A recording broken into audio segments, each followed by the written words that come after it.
Another victory for the OG, taking down the Sweats. Ladies and gentlemen, the OG is back in the building tonight. Fourth and Frames, it is playoff time. Nate Markham is with me. Drew Scott is with me. And special guest, OG host of season 1 whenever me, Drew, and Chris were together, Chris Battistell is in the building. We're ready to talk playoffs. We're ready to talk players who we're going to smash, pass, and stash here as we give you an advantage in the fantasy playoffs. Ladies and gentlemen, let's get it popping. This should be played at high volume, preferably in a residential area.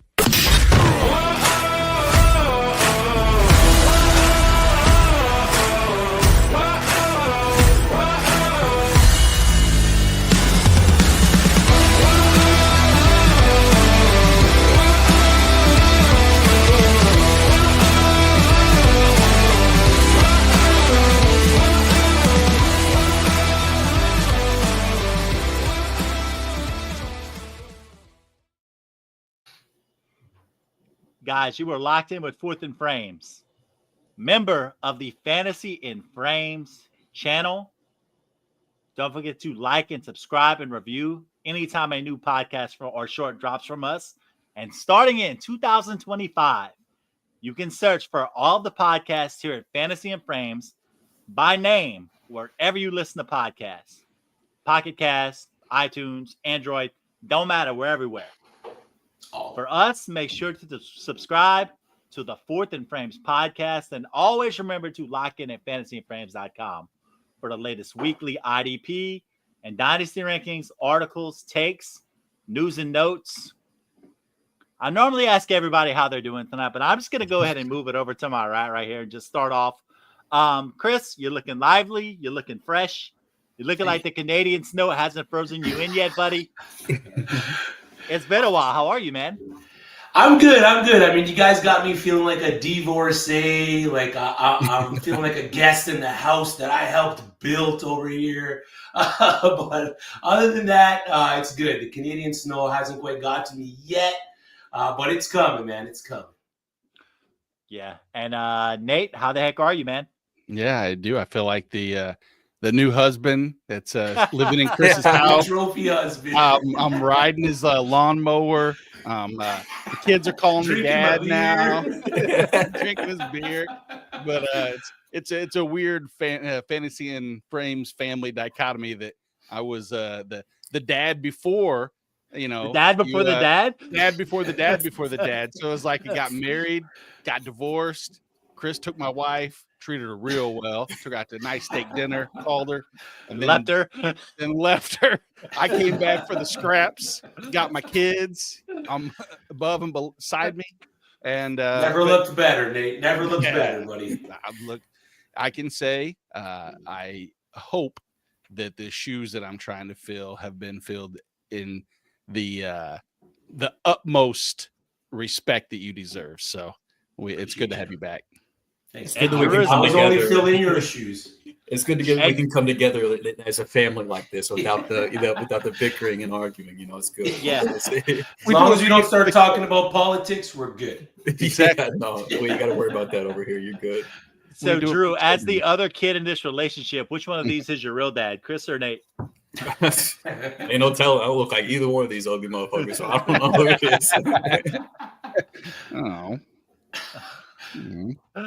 Guys, it's so good to have us all together tonight because we are here and it is week 15 and it is playoff time, which means we need to dive into those news and notes. First things first, guys, let's just go ahead and let's pour one out. Let's celebrate the idea. No more bye weeks, fellas. We're here. We finally made it just in time for the fantasy playoffs, too. Just in time. Hopefully your playoffs didn't start last week on some weird stuff and you had to deal with the not having Lamar Jackson. Yeah. Things like that. But yeah, no, it's very nice and timely that we finally are over that. Yeah. So that's good news for us. And Chris, more good news. I wanted to start off with the college football fantasy front. Baby, Papa Belichick is going to North Carolina, and how are we feeling tonight? I mean, I guess it's good news. I don't know how much it's going to benefit college fantasy, but it should benefit North Carolina at the very least. It's going to be interesting to see how he handles one of the most important parts of college football, and that is recruiting. I'm really starting to think this relationship with this 23-year-old is a long con. We can gain information as to what these younger crowd is thinking. I wouldn't be surprised if we heard play checks under the verbiage of skibbity toilet or Riz Ohio coming up with Bill Belichick. So it's all a ruse. It's so good. It's so good. Bill Belichick going to be dropping Kendrick Lamar references in his locker room, a la Dennis Allen saying they not like us, and then hopefully we'll see where it goes from there. But at 3 years, $30 million, there's no place in between. It's either going to work great for the Tar Heels or it is going to be an epic car crash. Either way, oh my God, am I here for it? So let's get straight into it tonight. We already have a question from Malcolm Merriweather. Malcolm, welcome into the show. We appreciate you joining us. He has a question as to whom he should start, Jaden Daniels or Jalen Hurts. Let's go around the frames and let's start with Chris. Who does he prefer this week? This week, I like Jaden Daniels against the New Orleans Saints. I mean, it's pretty much flip a coin for me. I don't know about you guys. Jalen Hurts is who Jalen Hurts is. He's going to put up fantasy points. He's got the tush push in the end zone. We know that they're going to try to give that ball to Saquon Barkley. And if it doesn't work, we've seen it just this past week. They're going to give it to Jalen Hurts. But I'm going to roll with Jaden Daniels. Drew? Yeah, I do agree that it's a toss up. I mean, I've got Daniels 4 and Hurts 5, so I mean, they're literally back to back. But over the last 8 weeks, the Saints have been the 10th best matchup for the fantasy quarterback, and the Pittsburgh Steelers have been the toughest matchup for the fantasy quarterback. So whenever they're pretty equal assets in my mind, it's just as far as their fantasy value goes, and then the matchup is that skewed. Just give me the guy with the better matchup. Yeah, I'm going to follow suit. Don't get me wrong. I understand if you want to just trust in Jalen Hurts and the most. Oh, you got muted for some reason, Nate. But yeah, I mean, you drafted Hurts to play in this game, right? Oh. Can you guys hear Nate? Am I crazy? No. Okay. There's All right. Yeah, Nate, there's something going on with your mic. It sounded like it might have like unplugged right before you went muted or something. Looks like the old new husband sabotaged you, Nate. Chris flipped the lag switch whenever he got in there. But yeah, I mean, I would it's tough sitting Hurts because this is why you drafted him, was to win you this playoff game, right? So I get if you don't want to set him, but I don't know, Rhett, Chris and I both said we would go Daniels. Yeah. How do you feel? Everything y'all said about if they're that close in matchups, you're going to go Jaden Daniels. Like Jorge says, hail to the Redskins. It's just one of those situations where if all things are equal and the matchup is better, you always play the matchup. So I like the process on that. Yeah. The passing volume for me just isn't there for Jalen Hurts. The passing volume is there for Jaden Daniels, and they're both rushing quarterbacks. So I'm going to give the edge to Daniel. All right, we need to check on Nate right now. Nate, you all right, buddy? Yeah, I'm good. There he is. There he is.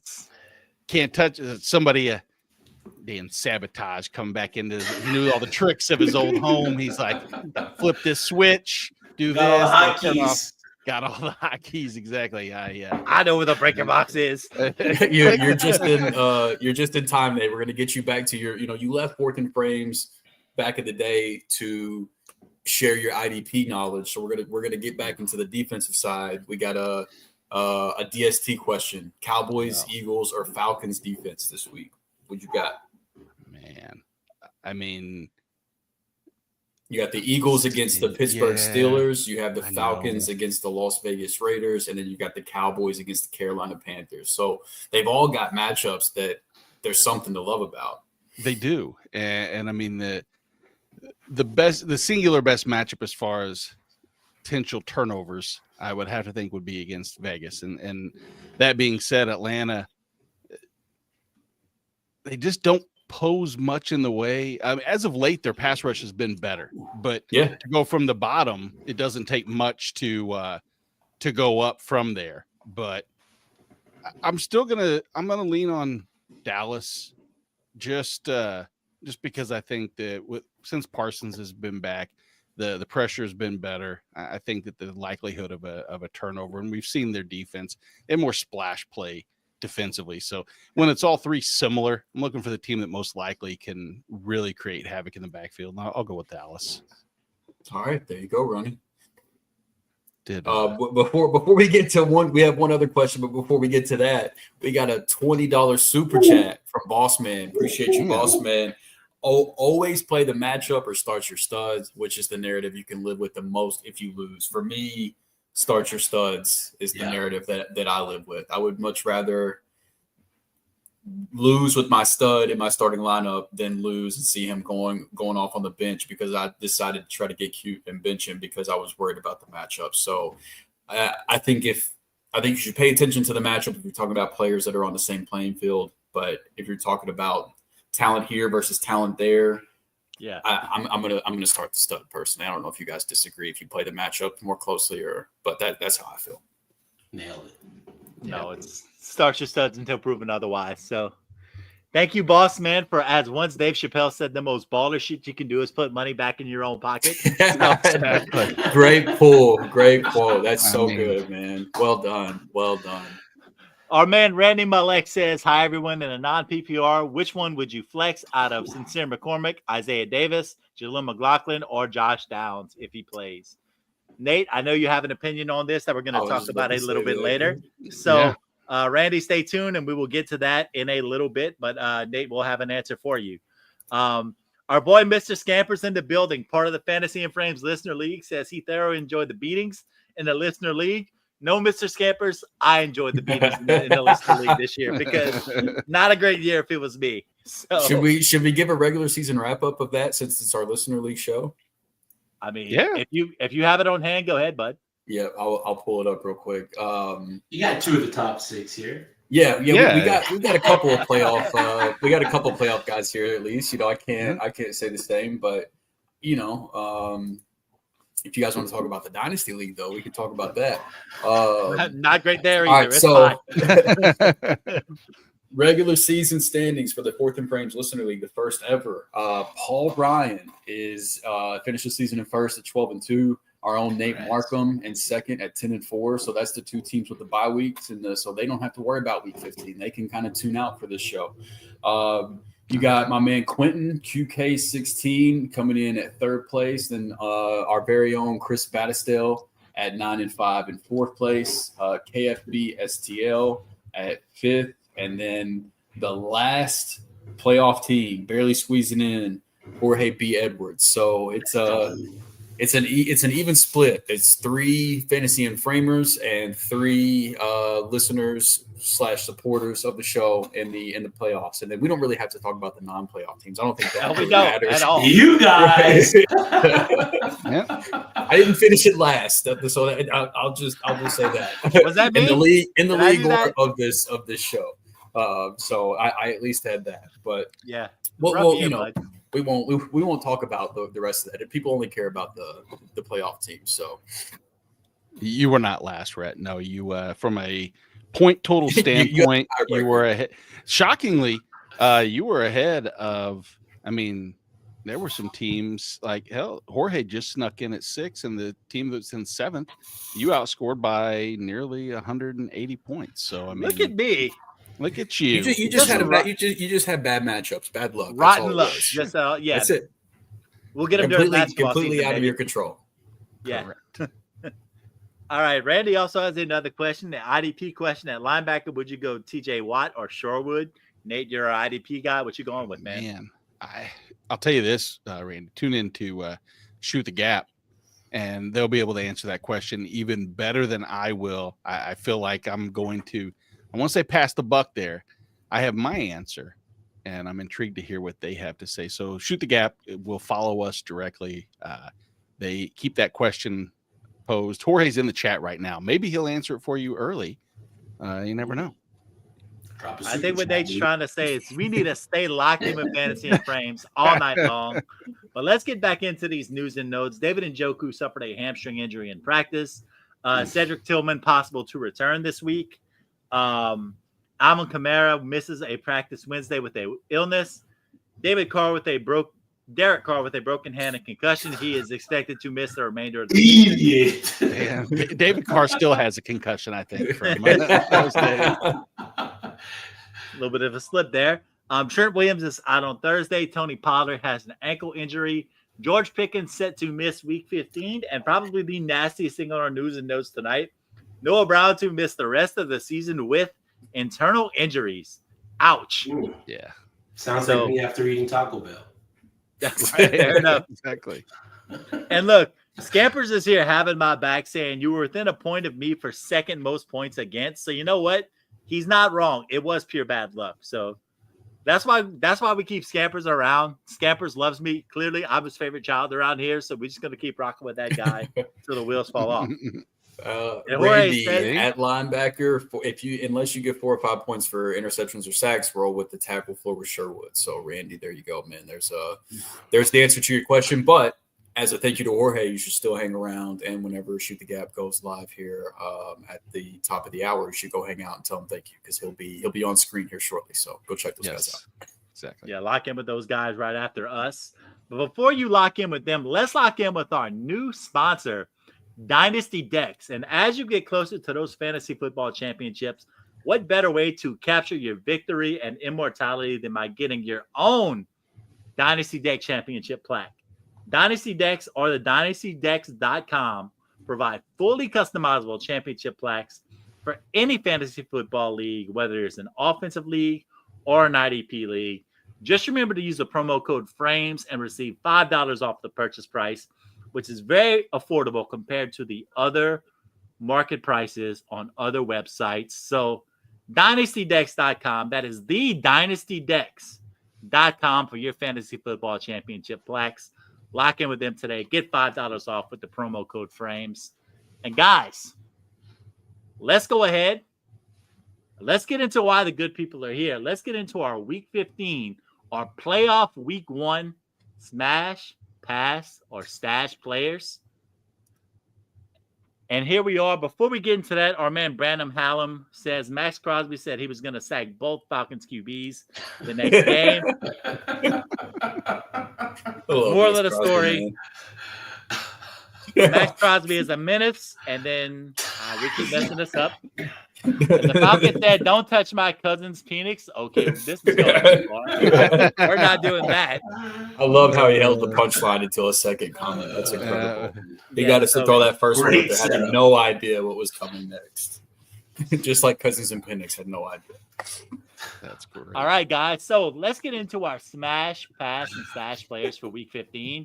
Our smash players are players that are outside the top 20 wide receivers, the top 15 running backs, the top 8 tight ends, and the top 12 quarterbacks in the Fantasy Pros Week 15 expert consensus rankings. And since we have a guest in the house, the old stepdad, the OG, or the OG's OG, who would turn you want to look at it, regardless, it is Chris Battistell. And Chris Battistell is going to tip the cap to original dad Nate Markham and talk about his smash player this week. So what you got, buddy? Yeah, I got DeAndre Hopkins as my smash play for Week 15, Kansas City wide receiver. He's got Cleveland this week. He's the consensus wide receiver 34 on the week. Fellas, we know Travis Kelce is the lead target for the Kansas City Chiefs. Every year, year in and year out, Travis Kelce, the tight end, is the go-to in the pass attack for the Chiefs. But DeAndre Hopkins has been the wide receiver 1 for them since joining in Week 7. Although he didn't play Week 7, he joined in Week 8. He has been the wide receiver 1 for them, averaging 9.9 full PPR points on this season. But over the last 3 weeks, we are really starting to see the potential of Hopkins in this offense. 22 targets, 157 receiving yards, and 2 touchdowns. 18 targets over the last 2 games. That first set of numbers was over those last 3 games. Over the last 3 games, he's averaging 13.56 fantasy points per outing. Now, Hopkins, guys, we know isn't going to give us that long speed. He isn't going to give us the yards after the catch. But what he is going to give us is that short yardage work. DeAndre Hopkins is a short yardage tactician. He constantly makes opposing defenders miss. And we see that more and more often in the red zone where the Chiefs like to utilize DeAndre Hopkins. Since being traded to the Chiefs in week 7, second in targets in the red zone behind Travis Kelce, first in targets in the end zone, first in red zone touchdowns, while averaging nearly 3 fantasy points per reception since joining the Chiefs. He gets the Browns this week, and that game can turn into a potential shootout. We've seen the Browns throw the ball nearly 40 times per game with Jameis Winston under center. And they are a team that's going to force you to try to keep getting in scoring position because that's just what they're going to do. Jameis Winston's going to stretch the field. He's going to dink and dunk the hell out of you. He's going to take whatever you're going to get, and Cleveland Browns are going to be looking to put up points against the Kansas City Chiefs. So this is a great spot, especially with the Chiefs looking to lock up that first overall spot in the standings. It's a great spot to start DeAndre Hopkins. Smash. Yeah, there's a lot to like about Hopkins this week, man. He's had 9 targets in back-to-back weeks, touchdown 2 out of the last 3 games, and Cleveland's been the 5th best matchup for fantasy receivers over the last 8 weeks. So, yeah, there's a lot to like about Hopkins. He's about to put up a great performance in the consolation bracket and in the Fourth and Frames Listening League for me for sure. I'm excited to start him this week. Yeah, you've seen really over the last especially a couple weeks, him and Mahomes have developed even more rapport where Mahomes knows that he's going to sit down in the zone. He's trusting in him kind of like he does with Travis. And like Chris, you said, red zone, third downs, some of the most important plays, he looks Hopkins' direction, either first or second read almost immediately. And as you also said, the shootout potential is 100% there. If you look at the last really month or so, the Chiefs' pass defense has not, we're generating no pressure. We're allowing teams to be offensive against them. And so I think this could be a pretty high scoring game, and love DeAndre Hopkins in this smash play for you. Yeah, everything you guys said. And look, on top of that, Brandon Hallam said it best. The guy is just a beast, and what I love is that as he gets more and more comfortable. I mean, it was the place for him to go on the trade to begin with, because if there was any way he was going to go and succeed in the last stage of his career, you put him with Patrick Mahomes, you put him with Travis Kelce, you put him in a place. It's a perfect spot for him. So Andy Reid, that's what was the most exciting for me, was that Yeah. spot on that offense with Andy Reid, and then the whole situation with Rashee Rice and then him missing time. It was recipe for success for both sides. Yeah, and it's worked out beautifully for both sides as well. So that was Chris's first smash play. Nate, we're going to go to you. It seems like we were singing this exact same song around this exact same time 1 year ago. Here's the thing, though. The notes have kind of changed. The player has changed. And we could be preparing ourselves for another, are we going to overdraft this guy next year situation right now? But let's talk about where Sincere McCormick is right now this week in the playoffs against the Atlanta Falcons. Yeah, I was going to say the exact same thing. It was exactly this time, except for I wasn't on screen. It would have been Chris Battisell. No one would have said Zamir White smash play because then no one knew prior really that Antonio Pierce was going to lean so heavily into that. But he's made it pretty abundantly clear this year, or at least this week going forward, that Sincere McCormick has earned that opportunity, and rightfully so. He's, as he said, he's run his tail off. He's 32 rush attempts for 175 yards in 4 games. It doesn't seem blow you off the page until you watched him the last couple games. 5.5 yards per carry. He really demonstrated that last week. And as you throw in Desmond Ridder, if Aiden O'Connell, I don't know what's like. I think he's done. They're not going to be able to spread too much down the field. I think they're going to try to lean on Sincere McCormick. And let's be honest, here's what the scenario for McCormick being in your lineup is. It's week 15. You're in the playoffs. You had to have had some type of injury, albeit if that's Breece Hall or inputs secondary running back, and you're trying to fill up a roster spot with, I'd say, valuable touches. And Sincere McCormick is the person that should be able to do that. Atlanta's not the best matchup. I'm not going to sit here and say this is a smash play and give you all the positive superlatives about why he's going to be a top 10 running back. But what I'll do is I'll say, here's a running back that's going to probably have to be in your flex or fill in a spot that should be able to deliver 8+ points, which doesn't sound like a ton, but I can tell you right now, in these matchups, as they get tight, you're looking for any play. And to go back to the question earlier, I 100% can see a person in a scenario like that where it's like, man, I got Isaiah Davis, Jaleel McLaughlin, Josh Downs in this flex. I'm taking Sincere McCormick all day over all of those names. Yep. I really think he showed last week that he's going to be trusted with the majority lion's share of the workload.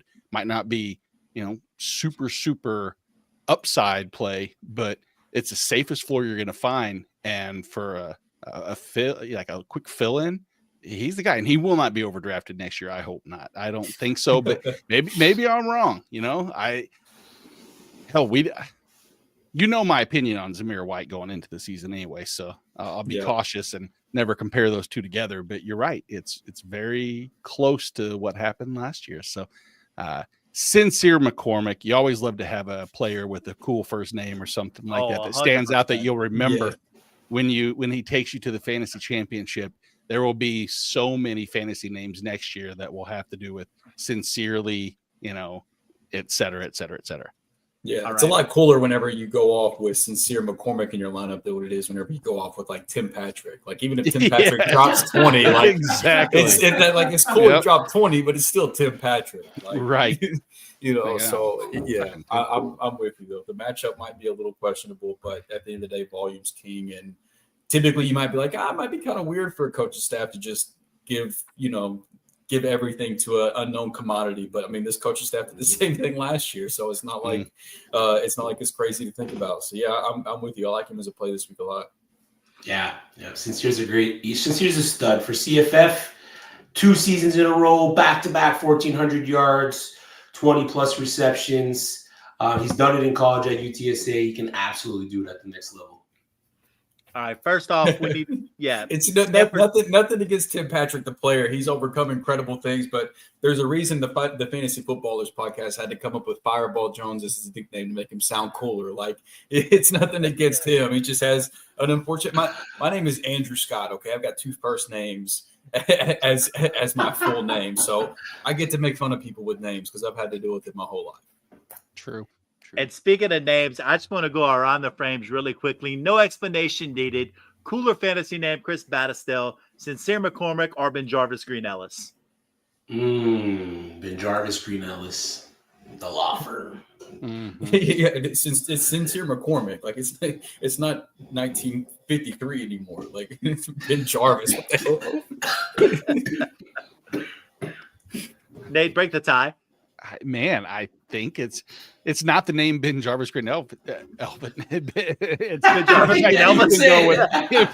I can't say it's why I'm on the law firm. It doesn't roll off to your tongue. That's why you got to make up other names for him. If you have to have a nickname to make up for your name wasn't cool enough in the first place. No. Just like Snappers will not tolerate any Tim Patrick slander, you will not come around here with that Ben Jarvis Green Ellis. If his name was so cool, you wouldn't call him the law firm. You would just call him Ben Jarvis Green Ellis. But ain't nobody trying to say all that shit. That's what makes his name cool, Drew. Yeah. Andrew. Yeah, Drew Scott. I'm sorry, man. I'm bored. I'm just trying to take a hard take on something. Damn. And all right, so Drew, since you're sitting here idly and you're apparently bored, let's go ahead and talk about your first smash play this week. Brian Robinson Jr. against the New Orleans Saints. Take us home for this first smash play, bud. Yeah, he's not boring at all.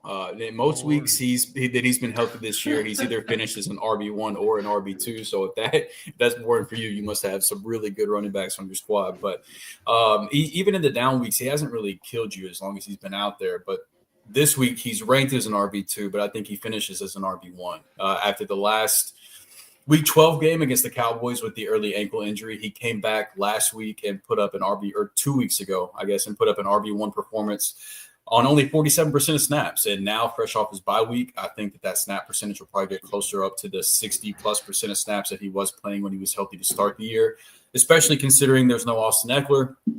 I do still think that Chris Rodriguez and even Jerry McNichols to an extent will be involved, but I don't think that Rodriguez will only have 3 less carries than B-Rob like he did their last game. So coming out of the bye, B-Rob and the Commanders, they got a matchup with the New Orleans Saints defense that, as these two gentlemen above me know quite well, they stink against the run. They've been the second best matchup for fantasy running backs over the last 8 weeks, giving up 4.6 fantasy points above expectation to the running back position. And since B-Rob isn't involved much in the passing game, a lot of times rather he ends up being an RB1 versus an RB2 on the week. Just comes down to the rushing touchdowns and what that's going to look like. That's tough to predict on a week-to-week basis, but the Saints have given up the 6th most rushing touchdowns on the year as well. So if there is a team to bet, you're going to give up a rushing touchdown too. There's not too many better options than the Saints. So the Week 15 Fantasy Pros expert consensus rankings has B-Rob as the running back 18, but I've got him up at running back 12 on the week. So he's a smash play for me. So got Brian Robinson as a running back 1 for the week. Man, I can't say I can't hate it considering the Saints, like you said, have been so bad against the run the past 8 weeks. But you know what? As much as I have to swallow that pill on a weekly basis, I got to respect the process on it. So our first round of smash plays, Chris goes with Nook Hopkins against the Cleveland Browns. Nate goes with Sincere McCormick against the Atlanta Falcons. And Brian Robinson Jr. at the New Orleans Saints for Andrew Scott, if that's what you want to call him tonight. But Chris, let's run it back to you with our second smash play. The Arizona Cardinals have another person with a somewhat cool name at minimum coming into their house tonight. Tell me why Ramondre Stevenson is a smash play against the Cardinals this week, man. Before I do, Rhett, out of the 3 first smashes that we picked, which one would you choose for your smash? I would probably go with Hopkins, just off the top of my head. Yeah, out of the 3. All good choices, though. All great choices. So Jorge has the question, is it Nuke or Nook? Let's please settle this debate tonight. It's Nuke, but there's no E on the end of it whenever you spell it, though, N-U-K. Okay. Drew feels confident in this. I'm going to go with what he said, Jorge. So thank you for your expertise on nickname. I'm a names guy, man. Yeah. Big names guy, you know. I got a power rankings and everything. Who's That'll be later on. Andrew Scott. Get the fuck out of here. Set myself up for that. Oh, jeez. All right. So, yeah, like you mentioned, smash play, great name, Ramondre Stevenson. Definitely not 2 first names unless your parents didn't like you. Like DeAndre Hopkins this week, it is the red zone usage, can't even speak, that I want here with Ramondre Stevenson, the leader in the backfield in targets in the red zone. Out of all receiving targets, he ranks 3rd behind Hunter Henry and Austin Hooper. Targets, that's all targets, red zone, not in the red zone, on the 20, 30, 40. So all targets in general, he's the 3rd option for the New England Patriots. When it comes to carrying the ball out of the red zone, it gets even sexier for us. 37 carries in the red zone, 11 carries, 5 touchdowns inside the 5. Over the last 3 weeks, he has been the main running back for the Pats, carrying 70% of the team's total carries, 66 totes over the last 4 weeks. He has been snake bit with the scoring bug. He has not been able to find the end zone over the last 4 weeks, but fear not, it is coming. 12 carries in the red zone, 4 within the 5-yard line over those last 4 weeks. So the production is going to come. The usage is there for Ramondre Stevenson in the end zone. The Pats offensive line just hasn't been great. I saw a tweet today by Football Insights that had the New England Patriots run blocking offensive line. So the offensive line run blocking grades from PFF.com between weeks 1 and 14, and they were dead last. So the production that he has been able to put up with how bad that offensive line has been is promising for Ramondre Stevenson, especially this week. He's got the Arizona Cardinals bottom half defense or run defense, according to PFF, a team that just let Zach Charbonnet, another cool name, have a huge day. I think he put up almost 170 or 157 and 2 touchdowns. The Cardinals are allowing the 7th most points on the season to the position. A game set up for Ramondre Stevenson as long as Drake May doesn't keep snaking touchdowns on the ground. Yeah, man. Cardinals have been a run funnel defense lately. I mean, they've been the second toughest matchup for fantasy quarterbacks and receivers, but they've been the 8th best for fantasy running backs. So that's definitely where you're going to find success against the Cardinals defense lately for sure. Tell you what, it's like riding a bike for Chris Vadasell coming through with another fantastically researched smash play in Ramondre Stevenson. Like he's been here the whole time. But you know what? Just can't speak, just can't put it together. But Nate, you came back whenever Pops left us the first time. So go ahead and tell us why Elijah Moore and your faithfulness, and this is a tough one for you, against the Kansas City Chiefs. Why is Elijah Moore in a spot to smash this week? Kind of some of the stuff we talked about earlier. The fact that it is Jameis Winston and that Cleveland Browns offense chucking the ball 40+ times every week. The Chiefs pass D has definitely been more susceptible over the past few weeks now. And one area for the Browns that they may or may not be without whatever is David Njoku. And obviously that could be a lot of people smash play tight ends against Kansas City. And Njoku would have been that. Cedric Tillman is likely to come back, but they've done a good job of shutting down perimeter wide receivers, at least one of the two. And if it's going to be one, Shamari Connor in the slot is the area that I think that they're going to, as Chris said earlier, dink and dunk. I can see a high volume of targets going Elijah Moore's way, especially in full point PPR. If we want to play the game of every other week, which everybody loves to do when you're trying to do statistics and, real affirmed reasoning is if this is the other week for Elijah Moore, makes sense. Let's go. Week 8, 16.5. Week 9, 5. Week 11, 18.5. Week 12, 5. Week 13, 19.5. Week 14, 5. Well, it was 6, but 5 was the trend, so I stuck with it. So week 15 should be theoretically around 17 points if you want to trust a smash play off of some stupid shit like that. But in reality, I do see a pretty decent upside for 8-9 targets looking Elijah Moore's way. What will he do with those? That's the tricky part, because they do have a bend, don't break.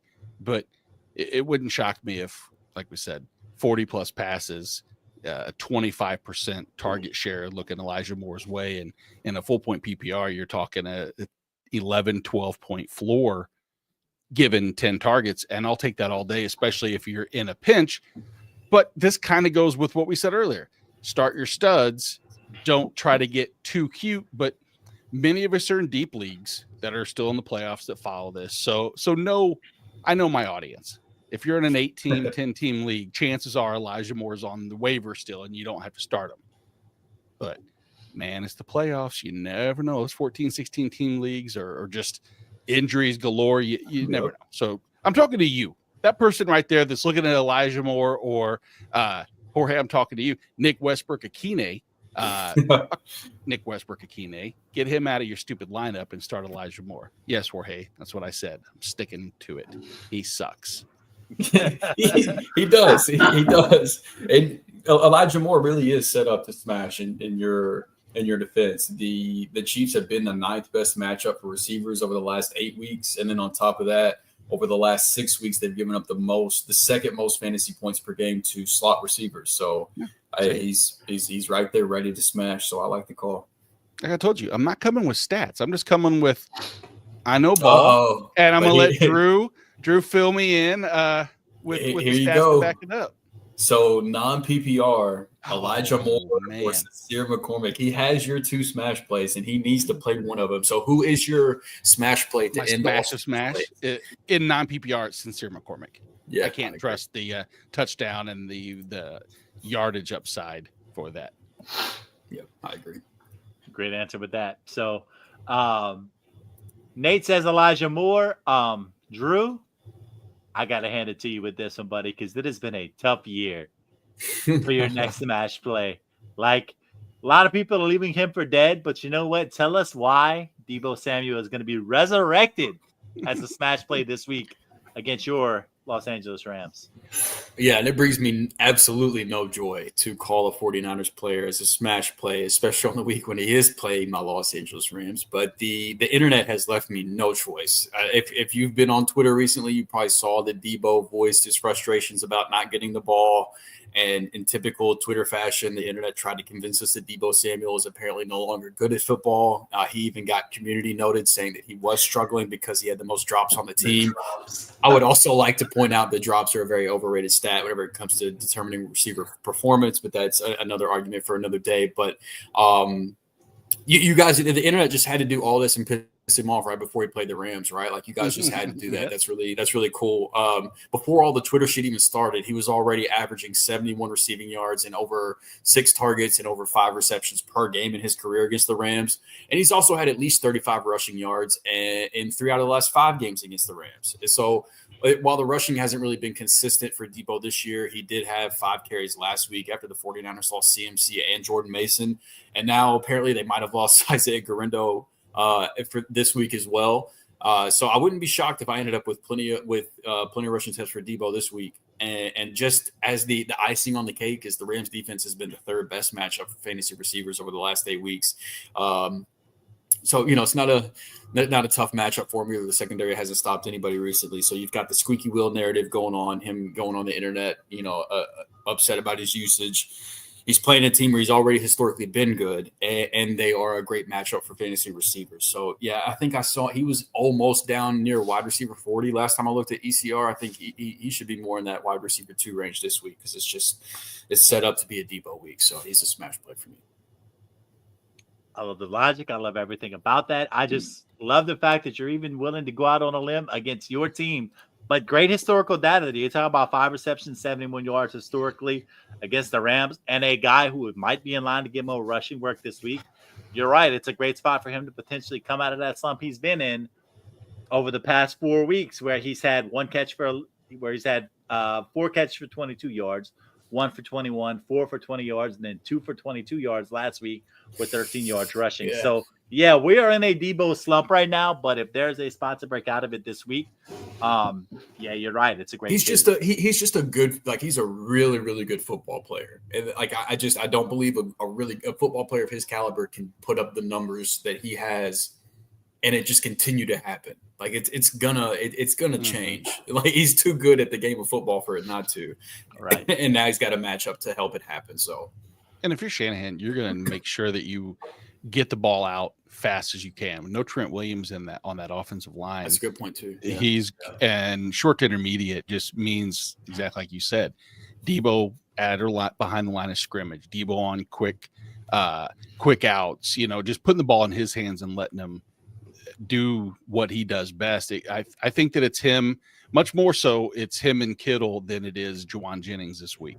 And we don't need to talk about Juwan Jennings as like a pass or anything, but it's something I have a little concerns without Trent Williams for. Yeah, that's a good point. Yeah. So, recapping our smash players before we get into our pass players, Chris went with DeAndre Hopkins against the Cleveland Browns and Ramondre Stevenson against the Arizona Cardinals. Nate went with Sincere McCormick against the Atlanta Falcons and Elijah Moore against the Kansas City Chiefs. And Drew talked about Brian Robinson Jr. at the New Orleans Saints and Deebo Samuel against the Los Angeles Rams. So let's get into those smash players, guys, which are players inside the top 35 wide receivers, top 20 running backs, the top 12 tight ends, and the top 20 quarterbacks in the Fantasy Pros Week 15 expert consensus rankings. Chris, I got to say, you are coming out with your first pass player this week with a guy that I've been high on, has gotten better and better throughout the season. But you're looking at it and you're telling me that Bo Nix is going to be a flop this week. So tell me why. Yeah, Rhett, your high is about to start wearing off, brother, because this is not the week where you want to start Bo Nix. Although the matchup against the Indianapolis Colts seems great from the outside, this is not the week where you want to put your fantasy eggs in the Bo Nix basket. QBs on the season have been going up 12th most fantasy points against the Colts, but over the last 4, they have really buttoned that up, allowing the 8th least. They've allowed 15.41 fantasy points to quarterbacks over the last 4 weeks. They have allowed the 4th fewest passing touchdowns over the 4 weeks as well, with only 3. They are a bad defense against the run, and that's where Denver might go in this game. They might end up leaning on their running backs because of how bad the Indianapolis Colts is at stopping the run. I think they allowed the most fantasy points on the year to running backs out of all teams the Indianapolis Colts do. So it's also not a spot where there's a potential shootout going to happen with the Indianapolis Colts. The Colts on the year have only put up 30 points one time, and I think they've only hit over 25 one other time. Every other game, they're scoring below 25 or they're scoring in the teens. So there's going to be no real reason for the Denver Broncos to toss the rock 40 to 50 times with Bo Nix in this game. That's pretty much what it comes down to for me in this situation. He's been great potential. His name's been thrown in the hat for Offensive Rookie of the Year. I don't know where you guys are with that award yet this middle of the season, but Bo Nix, at least for 3 to 4 weeks, can be considered Offensive Rookie of the Year. But this week, he'll be the Offensive Dud of the Week. Oh, so strong take from a strong man, as you used to say back in the old wrestling days. Chris Madison telling us Bo Nix against the Colts. Hey, before we move on, can I throw some start sits his way? Yeah. All right, like this or that type of thing. I'm trying to figure out the back end of my QB1s this week, and Nix is kind of right on that line. So, Bo Nix versus Indy or Justin Herbert versus Tampa? I'm going to take Justin Herbert versus Tampa just because of potential game script.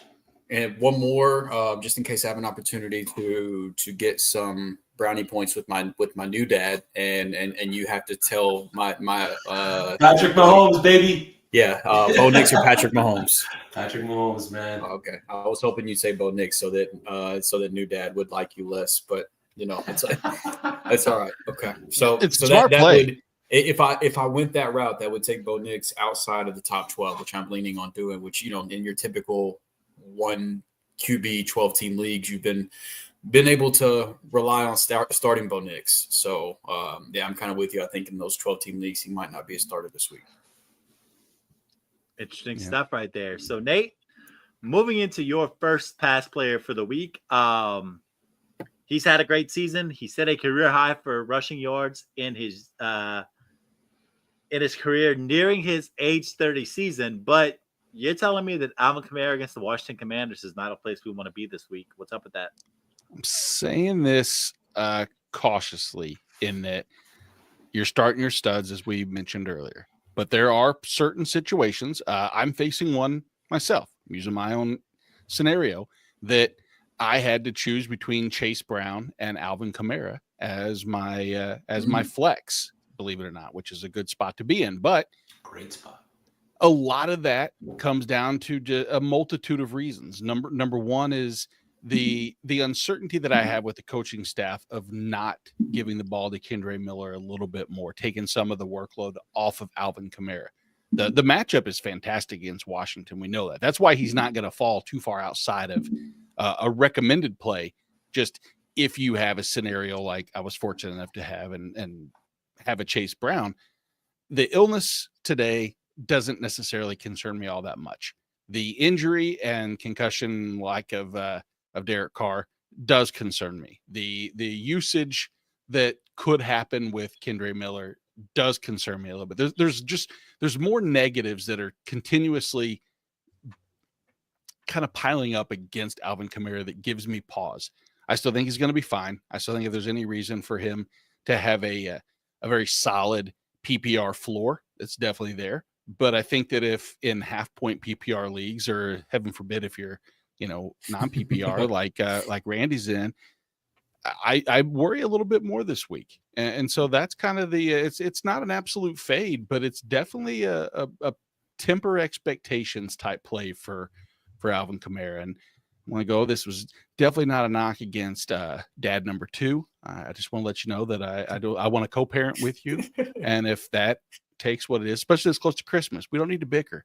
We don't want the kids using us against each other saying, hey, he got me a PlayStation and I have to now get an Xbox for him. And it's better off we just show him love and not materialistic gifts. Yeah. New dad promised me a car, by the way, Chris. Just putting that out there for you. So I'll get you an air freshener. You say a hair freshener? Oh, for his new hair plugs? Oh, that's what a gift. What a guy. Oh, man. What a guy. Sending you to Istanbul, brother. That Chrysler Sebring convertible that I'm getting him is going to be blowing that hair in the wind. He'll be cruising. His fresh coif. His fresh coif. Oh, geez. All right, before we get into Drew's first pass play of the week, Jibzer, thanks for joining us. He wants us to rank these QBs. He has a few leagues where he owns these guys. He wants us to rank Baker Mayfield, Sam Darnold, and Jameis Winston. Ooh. Chris? Anybody dying to go first on that one?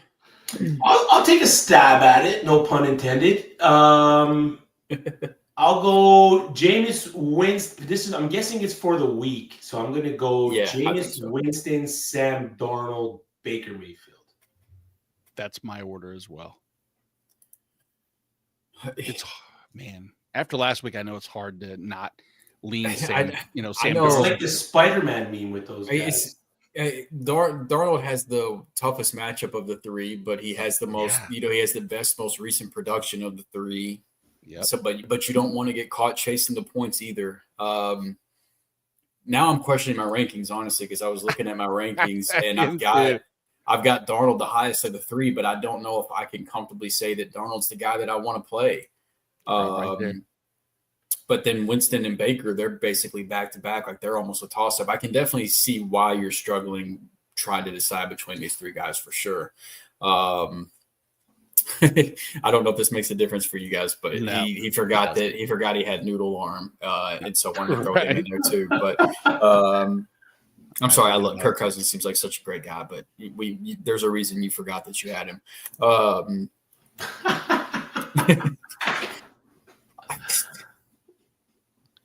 I don't know. I think I say Darnold, man. Even despite the tough matchup, I think I would play Darnold. But Jameis is very intriguing with his YOLO ball mentality and Kansas City's defense letting up more points than they have. At the beginning of the year, that game definitely could be a one that ends up being high scoring. And it's not that hard to paint a picture where Minnesota and Chicago being a division game and how weird those can get, that all of a sudden that game ends up being in the under. And I'll put it this way. If you're favored in your matchup, you need a safe play, I would go Darnold. If you need upside, I'd go Jameis. There you go. All right. And then Randy with another question tonight saying if he has Jalen Hurts, is there any reason to roster Anthony Richardson for this week or for the rest of the playoffs? Defense. Yeah. If you got the roster spot to burn, absolutely pick him up. You never know what's going to happen with Hurts, but even if nothing happens with Hurts, it just means that your league mates that could be playing against you can't play Richardson. So pick him up if you can afford to. Yeah. And then, of course, Fantasy and Frames telling you guys that tomorrow we will have those early rankings from the Fantasy and Frames family that will be on our website tomorrow morning. So don't forget to go to fantasyandframes.com for those. But Drew, right now we're going to come back to you for your first pass play of the week. You and Chris look like you're in cahoots just like the old days. And y'all are just going to go ahead and tell me why Bo Nix's primary wide receiver is a pass play this week against the Indianapolis Colts. Yeah, not liking his receiver is definitely one of the reasons I was looking for some excuses to move Bo Nix down my quarterback rankings. But there's nothing quite like telling our audience in the first week of the fantasy playoffs that I'm going to pass on the wide receiver 12 in PPR points per game. That's a great feeling to throw this out there. But I'll start by saying this. We've already said this multiple times. My first piece of advice would always be to start your studs. But I think you should temper expectations for Cortland Sutton this week. They have a matchup against the Colts defense. It's been the 7th toughest matchup for fantasy receivers over the last 8 weeks. They're giving up 4 fantasy points below expectation to the wide receiver position during those 8 weeks. Look, whenever you look at Sutton, ever since that weird goose egg in week 7, he's basically been kind of like the Brian Robinson Jr. of receivers, but only better. He's been a wide receiver 1 or a wide receiver 2 for you. A lot of times it just depends on if he's scoring a touchdown or not. And the Colts have kind of been in the middle of the pack in terms of receiving touchdowns given up by their defense recently, but it's not near as good of a matchup as the Colts defense looked like on your like whenever you're looking at your little fantasy sheet and you see you got the Colts coming up against your receivers at the beginning of the year. That was a great thing. They were a matchup to exploit, but they've improved as the year's gone on. So I highly doubt that you can bench Sutton this week, but I would just temper expectations. The Fantasy Pros Week 15 ECR has Sutton as the wide receiver 14, but I've got him down at wide receiver 21. So he's more of a borderline wide receiver 2 for me this week than he is like a borderline wide receiver 1. So he's a pass for me. Yeah. Chris, anything you want to add to that? No. I mean, it kind of ties hand in hand with what I said with Bo Nix and how much more better the Colts' defense has gotten throughout the season. If you're fading or you're passing on the QB, you may as well pass on the wide receiver. As tough as it is with how productive these two have been over the past few weeks. I mean, if you got a better option, you might want to consider plugging them in this week. Yeah, for sure. And so our man Chris Flores, as he likes to put for us tonight, Church Flores, says, "Hey guys, he has Jordan Love, Kyler Murray, and Sam Darnold. Which one should he start this week?" Drew, go ahead and rank them once again, man. So I'll say this much. I'm going to be talking. We're in the pass segment right now. I'm going to be talking about Jordan Love in a little bit. So it's not going to be Jordan Love, but for me, it's Kyler. Him and Darnold are relatively close, but Kyler against New England is just a much better matchup than what Darnold has to deal with Chicago. And so I think given I have him close enough in my fantasy rankings and the matchup is so different between the two, I would go with the better matchup in Kyler. Chris, you agree with that? Yeah, I agree with that. I'm fine starting Kyler over Sam Darnold. All right, good deal. And just by the way, Chris, to update you, we were talking about the house and the breaker box and where where everything is. You thought you got him away. You thought the power went out. Right. No, roller sir. coaster. Back from the dead, back from the power outage. Nate Markham is back in the building, perhaps. But regardless, Chris, why you're here, why you still have a potentially silent Nate Markham, go ahead and tell us your second pass play for the week. And it's a bit of a shocker. This guy has been rock solid all season long. Yeah, it's a bit of a spicy take, one that might end up on a list in Detroit. But my pass is, timidly, very, very timidly, David Montgomery, the running back in Detroit. He's got the Buffalo Bills this week. Only 3 running backs on the season have hit the 100-yard plateau against the Bills. Jonathan Taylor, week 10, Breece Hall, week 6, and Derrick Henry did it twice in the same game in week 4. But even Kyron Williams last week, who had 26 carries, didn't break 100. He barely broke 80. And what do these 4 running backs all have in common that David Montgomery does not? There's no one else really behind these cats. David Montgomery has Jahmyr Gibbs. David Montgomery, unless there's an injury to Jahmyr Gibbs, isn't going to have a game like Kyron Williams just had where he sees 26 carries per game. So the Bills have been a bright spot for fantasy managers starting their running backs against them on the year. It's been a great spot for opposing running backs on the season. But over the last 3 weeks, the Bills have only allowed 3 rushing touchdowns. It might be a tough spot to start Monty. He'll most likely see 12 to 16 carries, the goal line work. But there's a spot of hesitation because of how decent the Bills have been over the last little stretch here against opposing running backs and how mainly the success for the running back position has come from the workhorse back. So I'm definitely starting Jahmyr Gibbs in this spot. I think the talent that he possesses and his role in that offense is different, as we all know, from David Montgomery. And that's the running back that I feel is really going to cut loose against the Buffalo Bills this week. David, like I said, David Montgomery could see 12 to 16 carries. I just don't think there'll be quality carries. His day gets saved if he gets, of course, a touchdown or two. So it's a very, very timid pass for David Montgomery this week. Yeah, he feels like the tight end of running back sometimes, just because you're just hoping he gets into the end zone. And the Bills have only given up 10 rushing touchdowns on the year, which is the 7th fewest among defenses, through the year. So if you're going to bet on if your running back's going to get in the end zone or not, Buffalo's not necessarily a great bet. But yeah, I'm with you. I'm a little nervous about Montgomery this week. Yeah, it makes a lot of sense.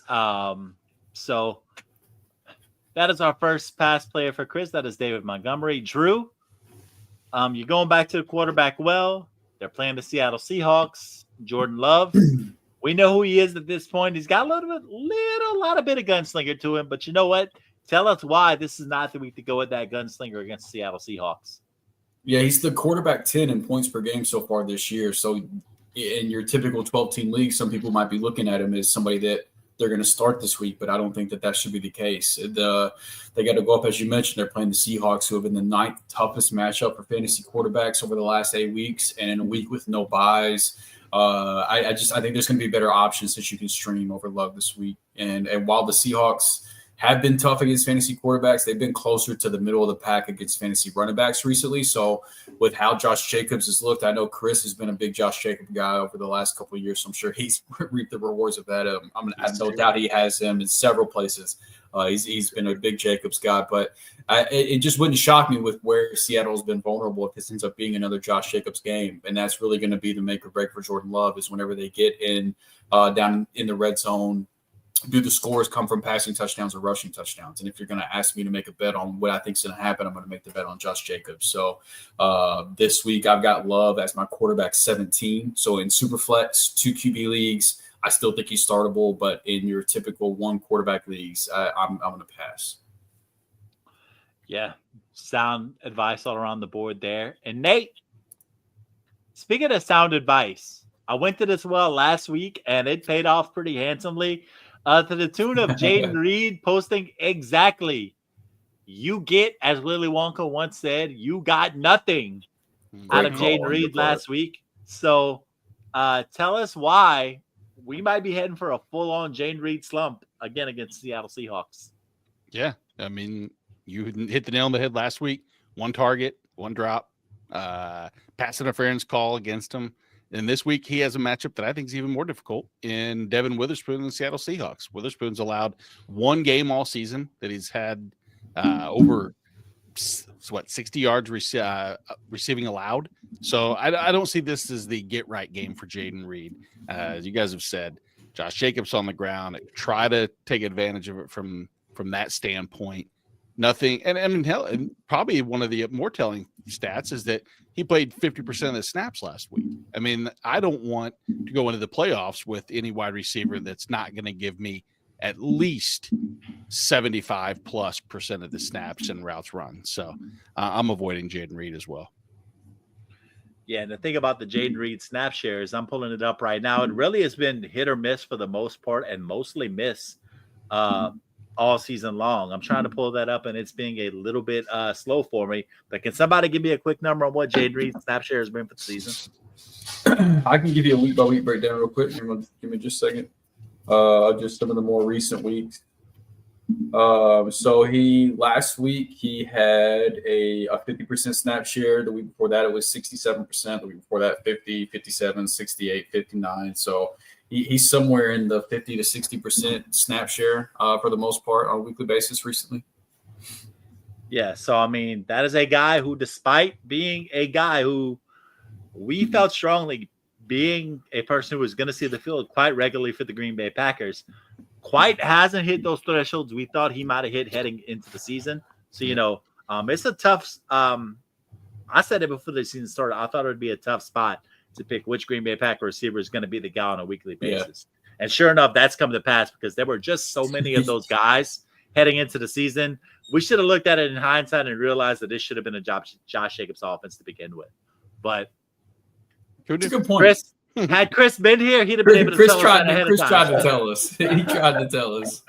So, recapping those pass plays we had, Chris went with Bo Nix and David Montgomery. Nate went with Alvin Kamara and Jaden Reed. And Drew went with Cortland Sutton and Jordan Love. So, guys, before we get out of here, we are already over the time limit, and Shoot the Gap is right behind us. But I want you guys to quickly tell people about people they should be stashing for the remainder of fantasy playoffs. Let's start with Chris. I don't necessarily have one, guys. My apologies. There's just a few weeks left. I was going to pick Hollywood Brown. I was doing the research there. And then I saw Nate jumped into the sheet and put Hollywood Brown before I could do it. So he would be the stash. I'll let Nate go off about Hollywood Brown. But before we do that, I just want to say it's very, very nice not hearing Drew have Chuba Hubbard as his pass. I feel like the last 5 weeks, every week he's just been hammering Chuba Hubbard. I said it slandering his name. And so it's very, very nice to hear Chuba Hubbard not on the pass list this week from Drew. That's good news, especially since Drew. Chris's stash advice to the audience is just don't listen to Drew. Listen to me. Don't listen to Drew. So, Nate, Chris kind of alluded to it. Hollywood Brown, why is he a stash guy for you right now? I'll steal his family, then I'll steal his player as well. And that's Hollywood. It's just opportunity, I mean, Andy Reid's already said that he looks like he's poised to come back. We know his involvement in the high targeted areas on the field for Mahomes and company. I don't know what the rapport is going to be immediately. That has me slightly concerned trying to integrate back into an already lower passing volume offense to an extent. But again, you're take him off the options for others to pick him up just in case. But he should be out there, probably a deeper league scenario. But I got to take at least somebody from Kansas City, support my team. They can't do it without me. I mean, they can't do it without you. And that's the type of fan that we need right here on this show. So, Drew, take us home. What are you looking for in terms of stash plays right now? Yeah, I'm going to give you a softball of a segue for the next show, and I'm going to talk about some defense. So if you're on bye this week, or if you just have a bench spot that you can afford to burn, I think you should try to look ahead at some DST matchups for week 16 and 17 and stash them as an option for you to be able to stream, or just to play keep away from your league mates so that they can't stream them against you. But the two teams that have the clear plus matchups for both of those weeks are the Colts and the Jags.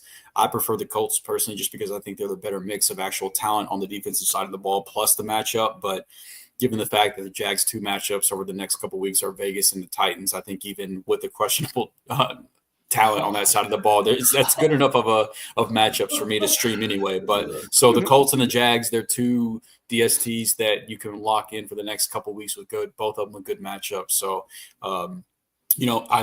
either look ahead for yourself to save you the headache from waivers next week, or just to play keep away.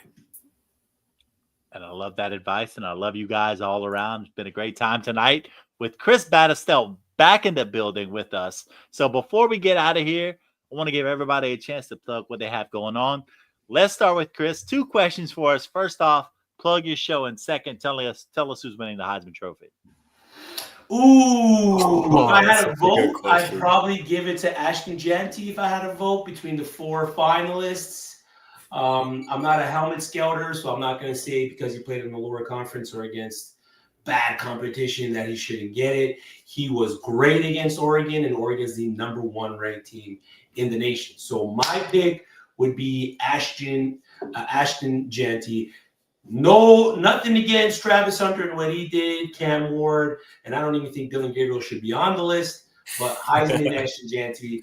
I do 1 Foot Down college fantasy football. We just wrapped up the season. Great first season, me and Mike Haas. We appreciate Jorge and the Fantasy and Frames family for letting us pursue that this year and jump into that.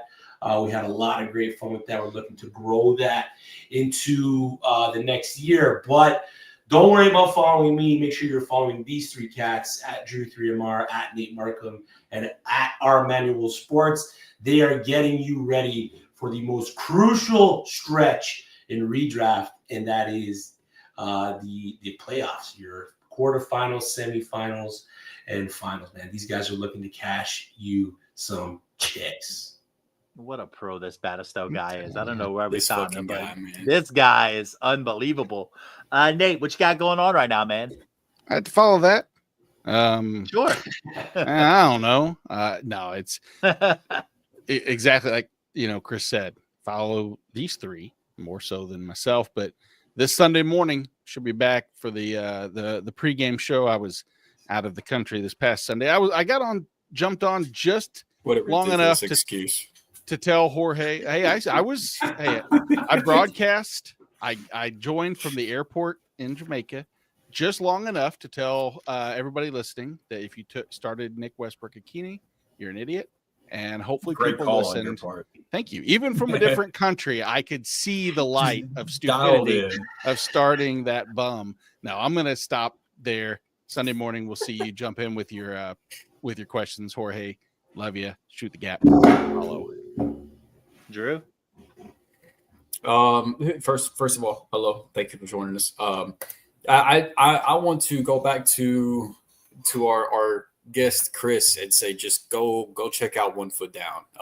As somebody that is not as experienced in college fantasy football, it was very educational for me during the season, and I can't wait to see what they have in store for the offseason. So if you don't play college fantasy football already, you should. And then as you start to get into it, if you want to be smarter while playing it, you should definitely check out Chris's show. Those guys, Chris and Mike, they're great at what they do. They know what they do. So Thank you. But I mean, other than that, I'm here with you guys every Wednesday night. And then I am covering the Plays and Fades article for the month of December for the website. So Plays and Fades for week 15 should be live sometime tomorrow, Friday at the latest. So that'll be coming out here shortly. And you guys are all professional as always. And so I just want to do the professional thing. Follow Chris Battistello, follow Nate Markham, follow Drew Scott. These guys are doing way more than I can ever do in this fantasy football space. So humbled to work with these dudes on a weekly basis.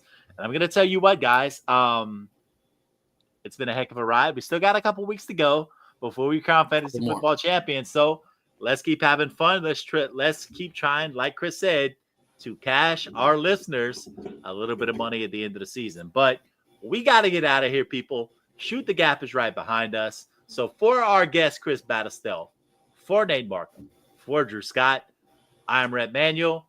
Play college fantasy football. Toodles. This should be played at high volume, preferably in a residential area.